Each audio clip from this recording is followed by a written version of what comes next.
Hi, I'm Derri, and I've read it before.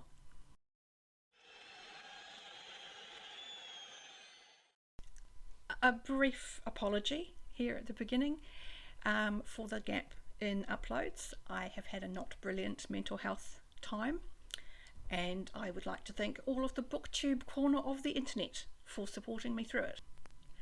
I'm here today to talk about Jingo, and it sits immediately after Hogfather, which puts it at what I consider the sweet spot of Discworld, in that Sir Terry has found his feet, he's running at full speed, and all of the storylines are as chock full of references and themes as they're going to get. So what is Jingo about? Well, Jingo is ultimately a police procedural political thriller. An island has been discovered and there are competing claims on the island. One of them is from Clatch and the other from Ankh-Morpork. While this island is being discovered, an ambassador from Clatch is visiting Ankh-Morpork, and there's an assassination attempt on that ambassador. So it's all become very dramatic very early. And in the process of investigating this assassination attempt, the Watch uncover a string of murders, and it's covering up something, which gives us the grand conspiracy of this particular book. And it touches on a lot of assassination history. It touches on Munchausen syndrome, which obviously is the grand conspiracy theory around the assassination attempt of John Lennon. We touch on the impossibility of the accepted assassinators.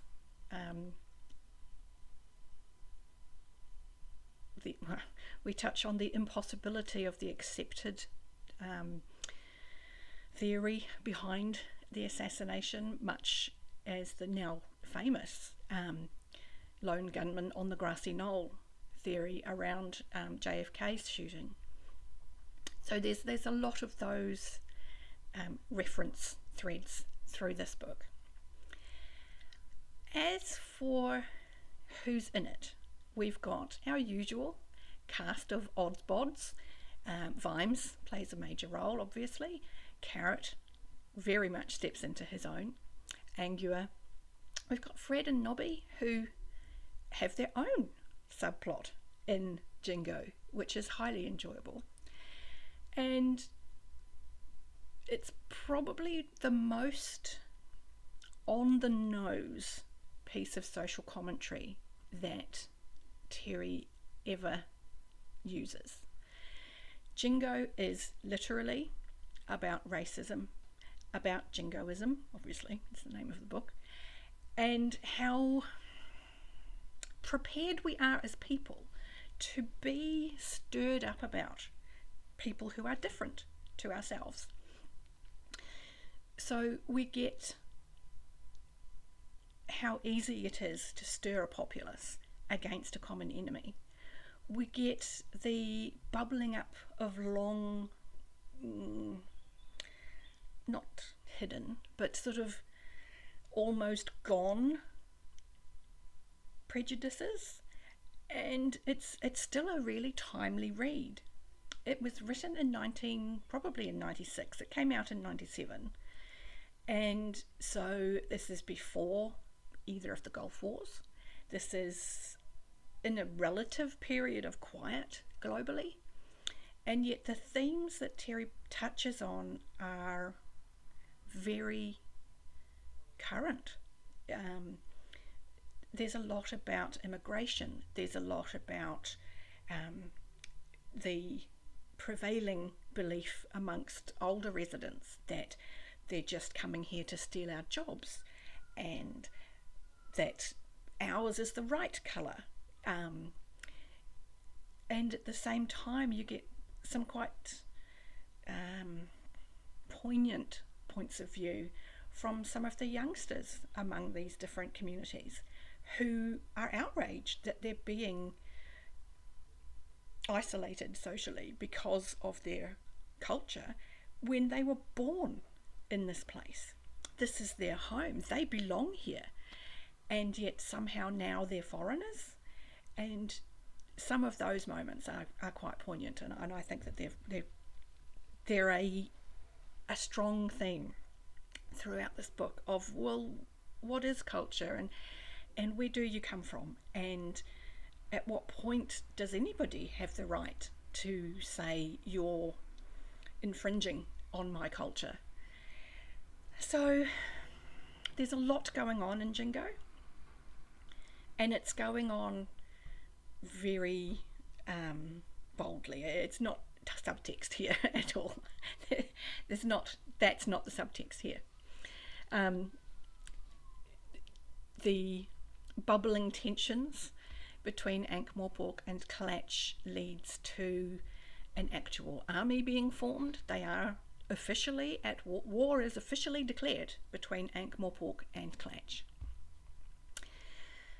As a result of which the patrician steps down. This is not his field to play on, and he joins Fred and Nobby in one of the most brilliant subplots in the Discworld stories, and it's the one I always remember the most clearly because it's just so outrageously brilliant. Nobby has a personality defining storyline in Jingo, to the point where it's referenced a lot in later City Watch books, and it revolves very much around him getting to know himself better. Fred has to face, for possibly the first time, his own prejudices, and not always successfully. He's pretty stuck in his ways as Fred, but he's very much the face of sort of that unthinking racism, where he doesn't but think himself a racist, despite the fact that his language and a lot of his behaviours are unthinkingly quite cruel. And he has to confront that a few times, which makes, I'm not going to say entertaining, there's something very satisfying about reading that. And we get a nod, well, it's not really a nod, it's more a whole body bow to the white saviour trope, or Lawrence of Arabia, if you're more familiar with the movie, in Carrot, in that he very much, because of the way that the events play out in the book, Carrot very much assimilates into the Clatchian culture, and with that knowledge of the culture is able to not steer, corral, influence the events and coming to a satisfactory conclusion. That's Jingo. And the wonderful thing about Jingo is, despite being the most obvious in terms of addressing racism, it still does it in a way that I'm not going to say make allowances for, because it doesn't make allowances. It helps explain some of the difficulties perhaps that older people face in the changing society around them, and how younger people don't have those same issues. And again, I found that heartening. I think that these are discussions, or could lead to discussions, that are valuable to have, on top of there being some genuinely funny moments. There are references to things that I think younger readers won't get, and this is a sad thing for me to have to admit, that some of the humour in the Discworld books are starting to, some of the references are starting to age a lot. And that doesn't take away from the humour at all. That a lot of the humour is timeless. a lot of the humour is in the wordplay. But some of the more hidden jokes, some of the less obvious references, are probably going to be missed by younger readers from here on out.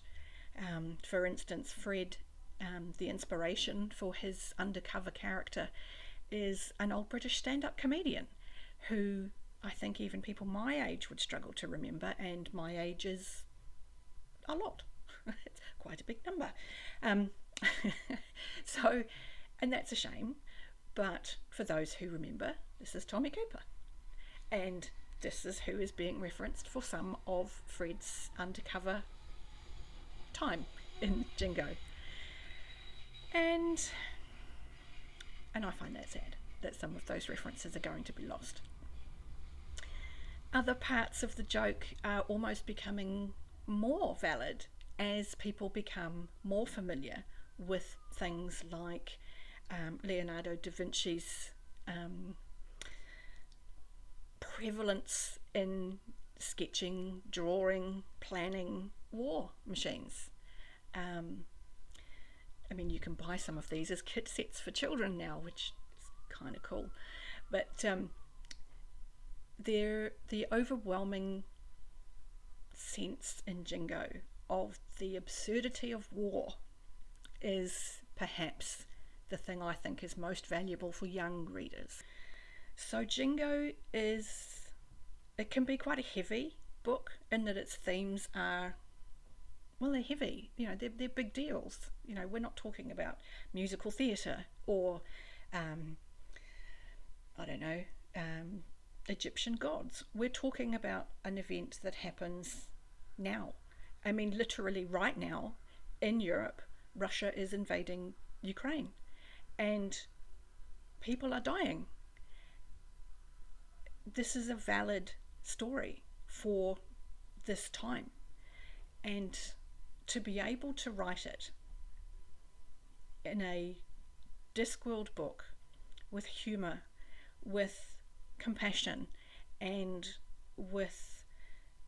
keeping the reverence for life that I think Sir Terry has in all of his books, I think is simply genius.